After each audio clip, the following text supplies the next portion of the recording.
on CBS 2 News. The president arrives in Cedar Rapids. We take you live to the airport where Air Force One is now waiting, and Kirkwood Community College where crowds are anxious for the president's speech. Today, Iowa becomes ground zero for the presidential race. President Barack Obama is right now meeting with a Cedar Rapids family, talking about tax cuts for the middle class. In about 20 minutes, he heads over to Kirkwood Community College to talk about those tax cuts and also creating jobs. CBS 2 News brings you live team coverage of the presidential visit. Kim Wynn is live at Kirkwood, where the president will speak just before 1 o'clock. But first, we head out to Josh Scheinblum at the Eastern Iowa Airport, where Air Force One is on standby after this big arrival. Josh, the president has to be familiar with this terminal by now. All right, thanks, Josh. Our coverage doesn't stop there. CBS 2 News will bring you the speech live just before 1 o'clock. Later on, we'll have reaction from Democrats and Republicans to the president's visit, so stay tuned to CBS 2 News for a full day of presidential coverage. In less than an hour, as I mentioned, the president will address a standing room-only crowd of about 1,200 people on the Kirkwood Community College campus. He's expected to talk about how the country's taxing policy affects the middle class, and that's where CBS 2 News' Kim Wynn is now. Kim, a very busy crowd. On the other side of the ticket, Republicans are doing their best to make sure the president doesn't get all the attention today. The heads of the national and Iowa state Republican parties held their own media event just about an hour ago. The last two times the president came to the corridor, Republicans did little to argue against the president's policies. Well, this time, the head of the national party flew in to make sure Iowans know why they think the president's economic policies won't and haven't worked. That's what he does. He's a speech giver. He's not a president that leads a country when we need a leader. Our David Scanlon was at today's GOP event, and we'll have more on what Iowa Republicans think about the president's trip here tonight on the CBS 2 News at 5 and 6. Well, it's a beautiful day for some politics, much cooler than we've seen lately. Justin Roberts lets us know what else to expect in your first morning weather forecast. And we now know the name of the man killed yesterday morning when his car crashed into a ditch. Police say 57-year-old Norman Dentlinger of Coon Rapids rolled his car on Highway 141. He was transported to Iowa Methodist Medical Center, where he later was pronounced dead. Officials are still looking into a deadly crash near Central City. The accident happened at the intersection of Upper Boulder Road and Hills Mill Road last night. The Linn County Sheriff's Office says a minivan crashed with a dump truck, killing the driver of the minivan immediately. Her identity is expected to be released later today. The crash shut down the intersection for several hours. We now know the name of a woman killed along Highway 151 near Anamosa in a crash. The Iowa State Patrol says 20-year-old Frances Feuer of Madison, Wisconsin was killed in this crash. It happened just after 2:30 yesterday afternoon. The State Patrol says Feuer lost control of the car, crossed the median, and crashed into a truck. The driver of the truck was taken to Jones Regional Medical Center. The hazing case involving a Lisbon high school wrestling team takes a bizarre turn. The father of the alleged victim is arrested.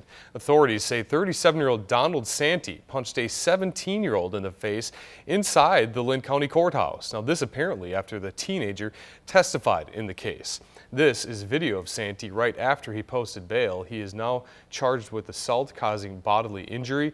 Santee told CBS 2 he would not comment because of the nature of the charge. A new person is charged in the murder of an eastern Iowa couple. Police have arrested 21-year-old Brandon Ehlers. He faces 2 counts of aiding and abetting in the murders of Richard and Janet Sweet. The couple was found shot dead in their Manchester home back in May.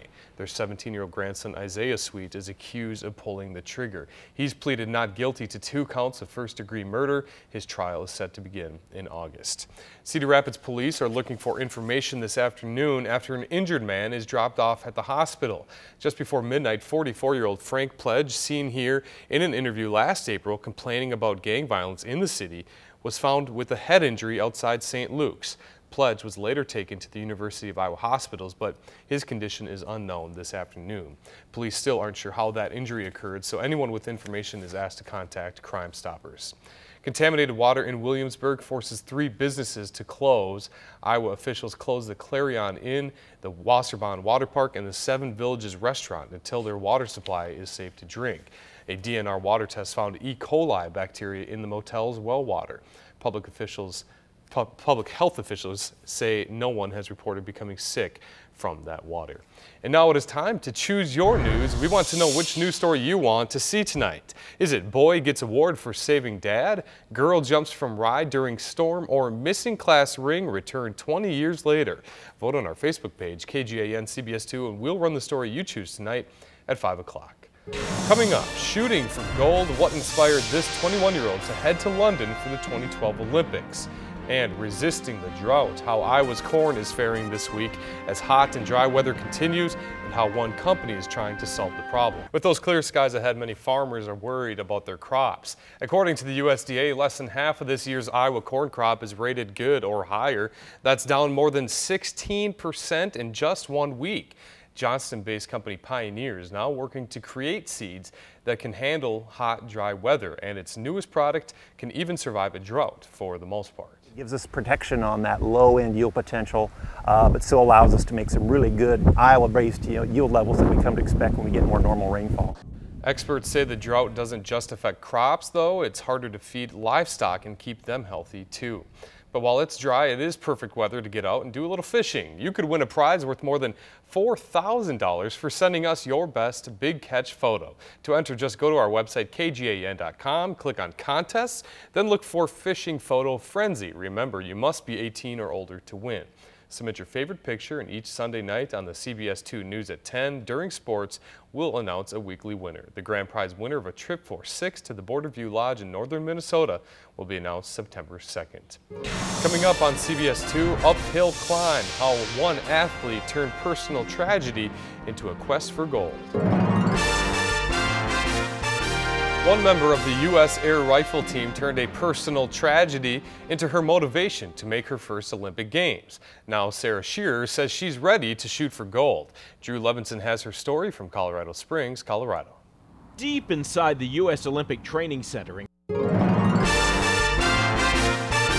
We have some breaking news now from Iowa City. University of Iowa men's basketball coach Fran McCaffrey has now signed a new 7-year deal at the university. He'll now be making a minimum of $1.66 million each year. We'll have more on the coach's contract tonight on the CBS 2 News at 6 during sports.